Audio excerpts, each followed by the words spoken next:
दोस्तों, ये कहानी एक सच्ची घटना पर आधारित है। कैसे एक भाभी ने अपने देवर और ननद की जिम्मेदारी उठाई।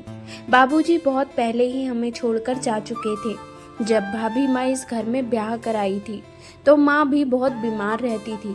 भाभी माँ की शादी के कुछ ही दिनों बाद माँ भी हमें छोड़कर चली गई। भाभी माँ ने हमारे घर की सारी जिम्मेदारी बहुत अच्छे से संभाल ली। माँ की कमी तो कोई पूरी नहीं कर सकता था, परंतु भाभी माँ ने हमें स्नेह देने में कोई कसर नहीं छोड़ी। भैया एक फैक्ट्री में क्लर्क की नौकरी करते थे।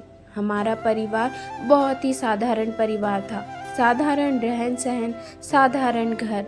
मैं और निक्की स्कूल से आने के बाद सारा समय भाभी माँ के साथ बिताया करते थे। गली में सब बच्चे खेलते थे। अगर हम घर में ही रहते, मानो जैसे दिल में एक डर बैठ गया हो। जब से माँ हमें छोड़कर चली गई थी, तब से कि भाभी माँ से कुछ पलों की दूरी भी हमें बर्दाश्त नहीं कर सकते थे। भाभी माँ ने भी हमें स्नेह देने में कोई कमी नहीं छोड़ी।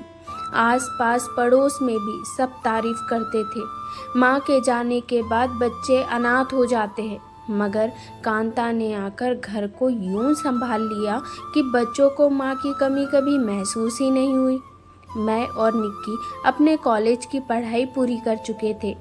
निक्की एक स्कूल में अध्यापिका लग गई थी। मैं भी नौकरी की तलाश में अपने दोस्त के पास मुंबई चले गया। वहाँ उसने अपने ही दफ्तर में मुझे एक नौकरी दिलवा दी। कुछ साल बाद निक्की की शादी का दिन आया।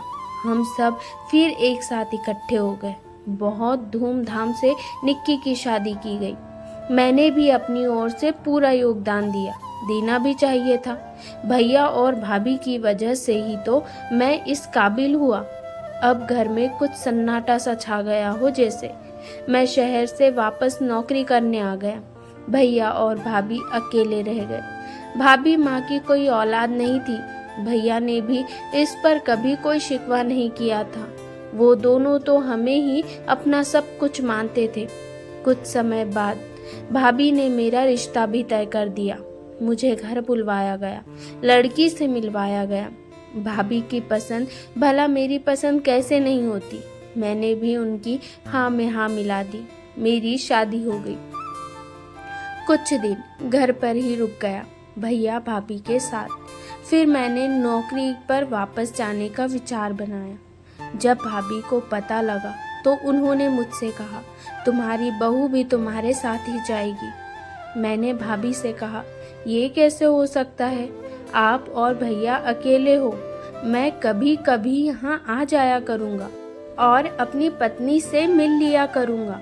भाभी ने बहुत ही नर्म भाव से मुझे समझाया, ऐसा नहीं होता। ये तुम्हारी जीवन साथी है, तुम्हारे साथ ही रहेगी। हमारी चिंता तुम मत करो। तुम दोनों कभी कभी आकर हमसे मिल लिया करना। मेरी आंखें नम हो गई। आज भी भाभी हमारे बारे में ही सोचती है। एक पल के लिए भी उन्होंने ये नहीं सोचा कि घर के काम करने में मदद मिल जाएगी, या फिर इस उम्र में उनकी भी सेवा करने के लिए कोई चाहिए। मैंने भाभी का कहा मान लिया। हम दोनों ही बस में बैठकर शहर के लिए रवाना हो गए। पूरे रास्ते मैं यही सोचता रहा कि कई घरों में मैंने देखा है, माँ बाप अपने बेटे की शादी करते हैं और बेटा नौकरी पर वापस चला जाता है दूसरी जगह, और वो बहू को साथ में नहीं भेजते, केवल इस वजह से कि इस उम्र में उनकी भी सेवा करने के लिए कोई चाहिए, घर संभालने के लिए कोई चाहिए। परंतु इस वजह से बेटे की शादी करने की तो ज़रूरत ही नहीं थी। ये काम तो घर की नौकरानी भी कर सकती थी। दो लोगों की आपस में शादी की जाती है, उन्हें जीवन साथी बनाया जाता है, परंतु जीवन में एक साथ रहने नहीं दिया जाता। कई जगह पर ऐसी विडंबना देखने को मिलती है। दोस्तों, ये एक सच्ची घटना पर आधारित कहानी थी। आपको ये कहानी कैसी लगी कमेंट करके ज़रूर बताएं। चैनल को सब्सक्राइब कर लीजिए। धन्यवाद।